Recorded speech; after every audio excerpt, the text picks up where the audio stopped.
Yo, yo, yo. What's good? What's good? It's Stormy B Man, and I am back. Welcoming you to Answering the Bell with Stormy B Man, our Sunday morning call in for this Sunday, December 21st, 2025. This is number 188 in our series of call-ins. We numerical value the shows because it's a great way to have a reference point. Do you remember show number such and such, so that we can reflect back and go directly back to a specific episode? So if anyone ever was wondering why Stormy B Man numbers some of these lives for certain shows, that is one of the major reasons. I want to say welcome everybody. We're starting about a half hour early this morning. Just wanted to be on top of it because I'm trying something a little bit different. You may notice some changes, subtle, but this is so I can have a more secure live stream where I don't have the interruptions that I was having when I was using the other app for the shows. So I'm trying to make certain adjustments to be more efficient, and we don't have to run into some of the troubles that we ran into most recently. We're multi-streaming across several channels. We've got the main Stormy B Man channel this morning, along with the Temple of Culture and Entertainment channel. We're there, and we need to get those subs up over there. We had a little surge that brought us up to a little bit over 50, but then it kind of slowed down. So we want to pick that up. And I know all of you are not subscribed to all of the channels, so you can help me out a tremendous way by just subbing to all of the channels. And then, of course, we are multi-streaming over to Rumble, where all we need is 100 subs over there, or followers. That's what they call them on Rumble, followers. I need about 100 so I could go strictly live on Rumble whenever I choose to do so. And the sooner I could get to that 100, the more I'll be able to just go ahead and do that, because There will be no copyright shakedowns like YouTube happens to present to us over here with Google. So that being said, good morning, everybody. Hope that you woke up in your right frame of mind. We had and are having a big weekend of boxing. There's boxing today. For those of you who have the Zone app, you will see that this afternoon there will be a heavyweight card headed up by Lawrence Okoli this afternoon. So beginning on Friday, of course, with the Netflix broadcast of Jake Paul and Anthony Joshua, that was our introduction to the weekend of boxing. Some people anticipated it, some did not. Some were like looking to, bypass this event, because that's what it was. It was an event. It was not a real boxing match. And I have to say that the end results were perfect, because wasn't it about time that Paul got bust in his mouth, and got some things rearranged, in them chops, playing boxing, You don't play boxing. Didn't people say that a long time ago? Wasn't STORMYBMAN'S phrase to be coined? You don't play boxing. And salute to AJ for showing him, Yeah! So, this is what it is, He lucky he still got a jaw, Yeah! Playing boxing.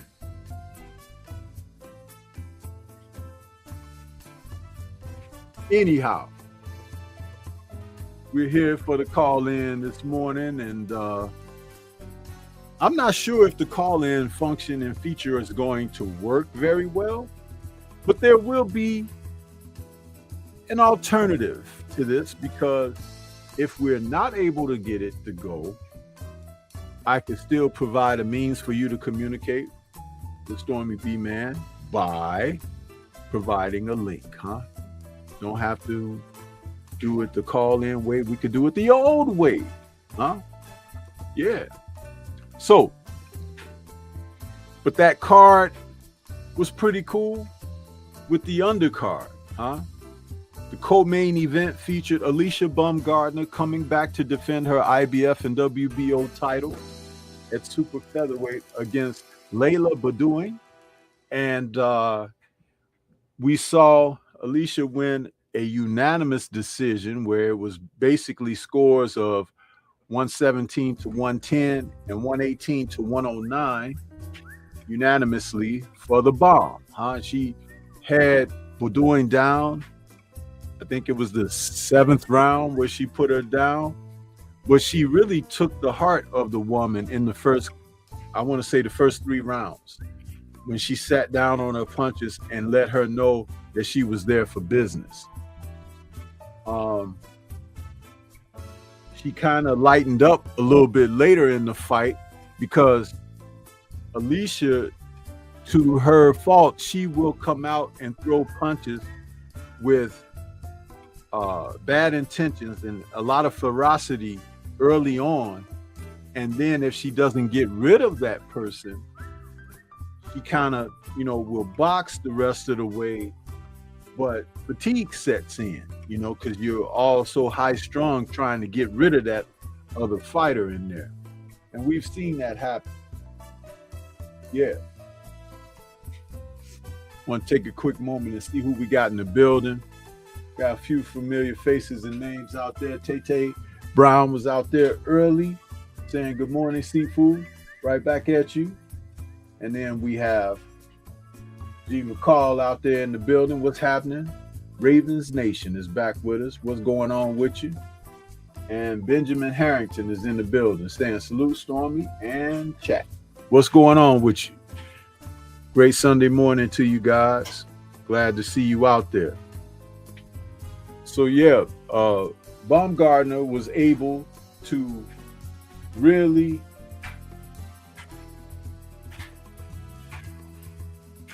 um, established that she was the champ. And Boudoin, though she was able to come on late in the fight, the last couple of rounds, she wasn't able to secure consideration or favor. The damage had been done.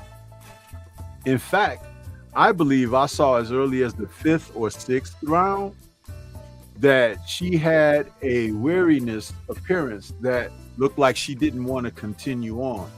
And I truly believe had Alicia gone to the body more, she could have really either made Boudoin resign or at least give her corner the option of considering throwing in a towel. But she made it through that patch, but it wasn't because of her courage and ability to snap out and come back. It was basically because Alicia had taken her foot off the gas, so to speak. So there are things that can be done, and that's something that we have to take in consideration. Now, there was another world title fight that was presented. Yocosta Valley took on Yadira, Bastilos, and that was for the WBC minimum weight title, a title that was held by Sinisa Estrada before she retired and vacated her undisputed title. Valley had faced Sinisa, and it was an opportunity for her to try to win a world championship after dropping a unanimous decision in March of 2024 to Estrada. She has bounced back with wins, primarily a March win this year, a split decision victory over Marlon Esparza. So there you have it, that Valley is a world titleist now at the age of 33, and she was able to handle this fight against Bastilos, where she came out with a majority decision over Bastilos. The judges' scorecards read 98-92, 95-95, and 97-93. But if you ask me, the fight may not have necessarily been that close. But Valley is a game fighter. She is now holding a world title. In fighting out of Costa Rica, she's doing her country proud. So it's great to see that. We got Javani in the building. What's happening? Eric Jordan out there. What's good with you guys? Please smash the like button as you come into the building. Yeah. Now, another fight on that undercard, which was really a bloody affair, was Shernika Johnson taking on Amanda Ghali. Ghali was there to bring it. And the judges' scorecards did not reflect her efforts, because Ghali is a fighter that has fought in MMA division of what are you going to call it, combat sport. So her competing with Shernika, who has a more extensive background in boxing, it really shows how good she is as a fighter. Now, both fighters ended up kind of bloody from headbutts, and you can kind of blame the headbutts on Shernika, because she was leading with her head and everything, wading in, going right after Ghali. But Ghali, after having to adjust to the way Shernika was fighting, because when you get headbutted early and consistently, it could take you out of your game. And I do believe that Gali found herself trying to regather her forces and understand what type of fight she was in. And once she made that adjustment, the two women were kind of like on par. But Sharnika had got out to that early lead. And it was a bit of a difference by her being able to jump out ahead like that. Joe Townsend in the building. What's good with you, brother? Good morning to you. And Freedom's March is in the building this morning as well. Salute. So, yeah. Gali suffered a cut as early as I think it was the first round from a clash of heads. And it bled pretty bad. And by the third round, Sharnika got a cut herself. And she was bleeding. So Sharnika is just a rough fighter, man. If I could think of who she reminds me of on the male side of boxing,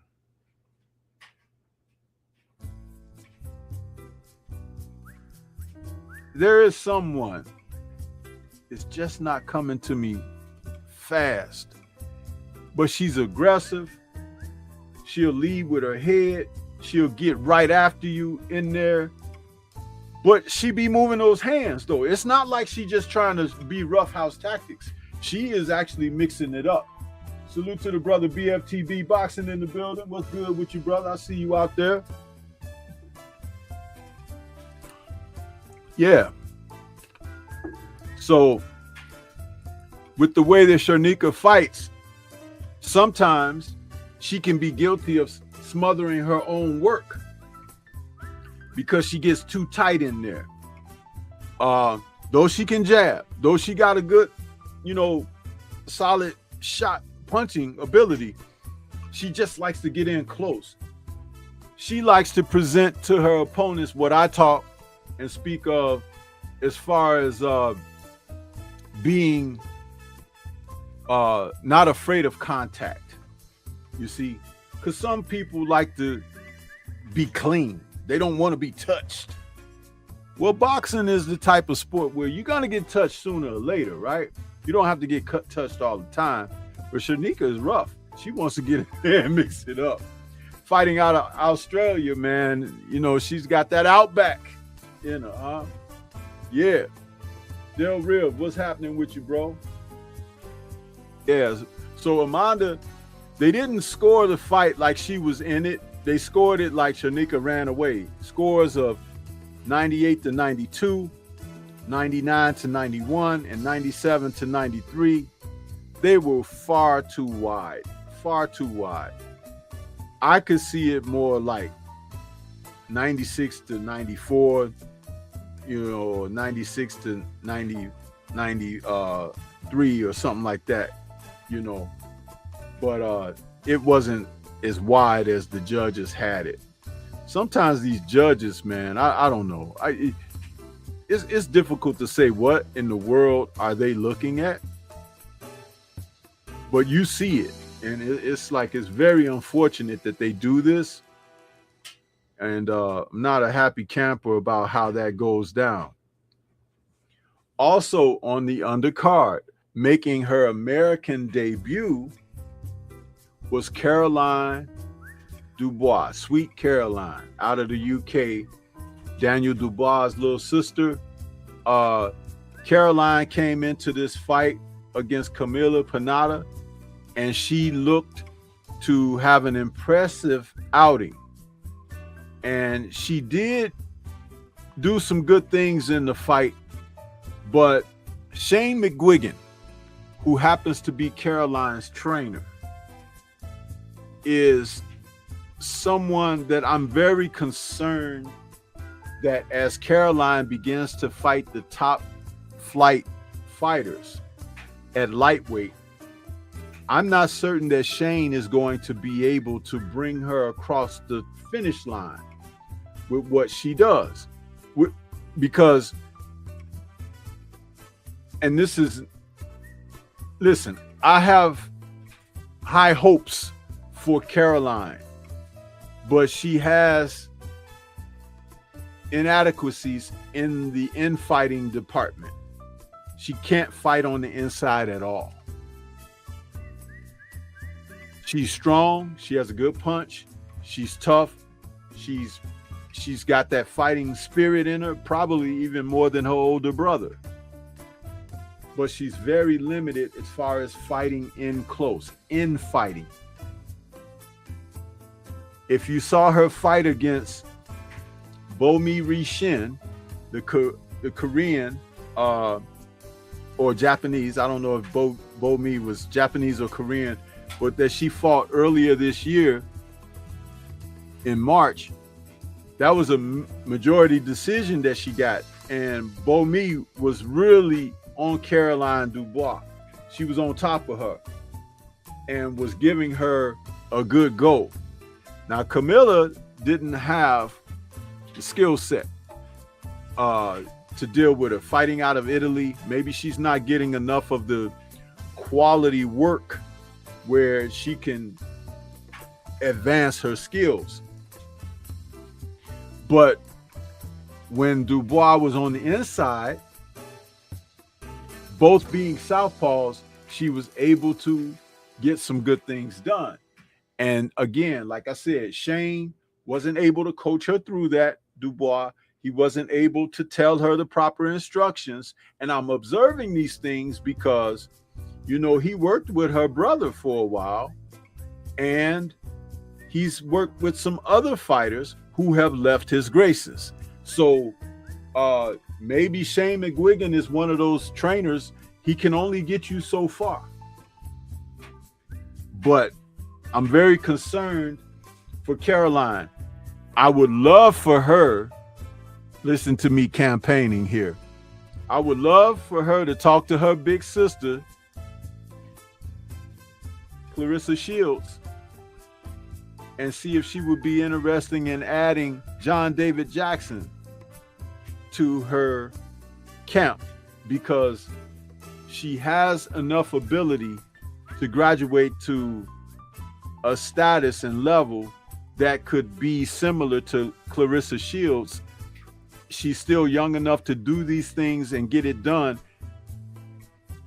Consider it, young lady. Consider it. Improve yourself.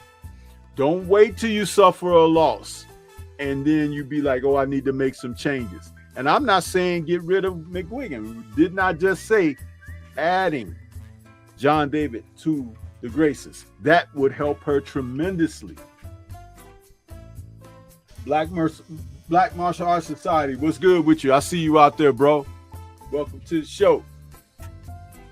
So, yeah, that was something that, you know, I've been noticing in the past like 2 or 3 fights of Caroline. She needs some help in that department. And if this man can't see it and he's in the gym with her every day, he needs another set of eyes to come in and help her out. He does.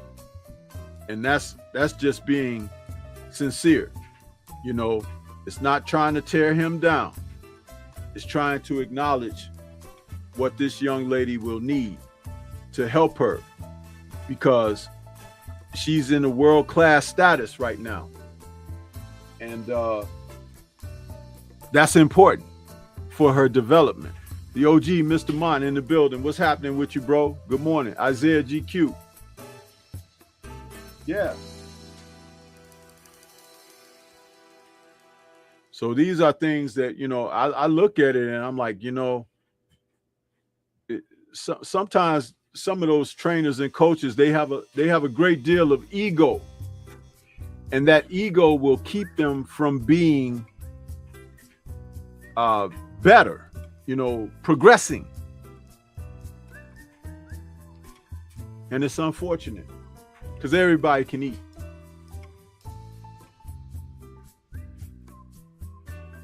Salute to, is that my brother EJ over there on the Rumble with the donation? He says, phenomenal week for boxing. I really like the Pro Box card that happened on Thursday. Slugfest, knockout, and even double knockout. Only 2 went the distance, but a phenomenal.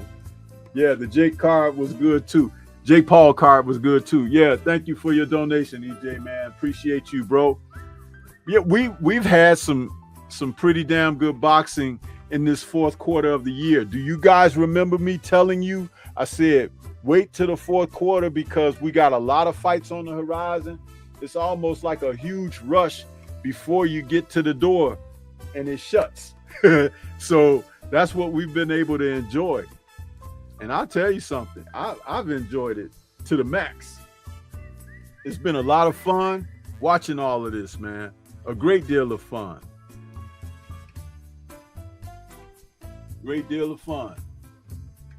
And I'm just saying, you know, to be able to be out here and take these fights in like this, it's important, you know. And we had some upsets in this boxing game too, man. Yesterday, listen, guys, did anybody bother to check out Callum Simpson as he took on Troy Williamson? Listen, this is why I tell you to watch boxing. You have to watch boxing, man. If you didn't see this fight,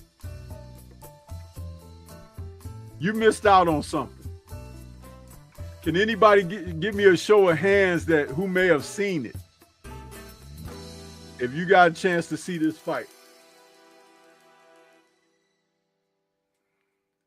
Listen. Super middleweights, Callum Simpson and Troy Williamson, they were fighting for a unified European title. It's the BBBFC, the Commonwealth Boxing Council, and the EBU titles were all on the line. Listen, Callum Simpson was favored in this fight, but Troy Williamson brought the thunder. Do you hear what I'm saying? Dude, Troy Williamson knocked out Callum Simpson in the 10th round.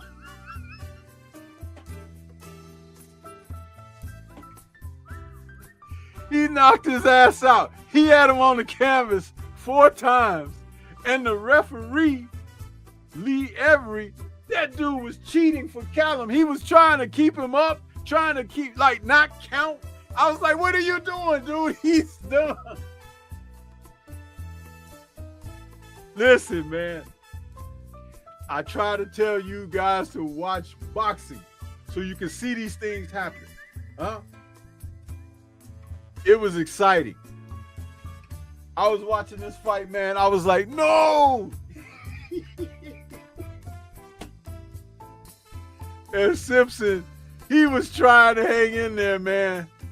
But that dude touched his chin and hit him right in the right spot.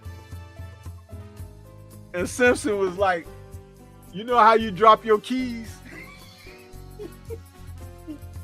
He was looking at the floor like, should I lay right there? Over there.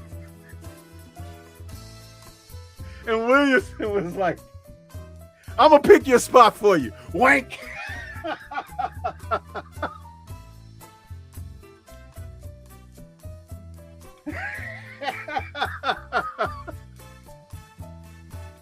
This was some good stuff, man. It was good. I was like, oh. And I was just about to turn away from the fight when it got good. I was like, oh, I'm so glad I hung in there, man. I hung in there. And these guys, listen. You guys better watch some damn boxing, huh? You better watch some damn boxing. That's all I can tell you, man. Boy, I tell you. It was amazing.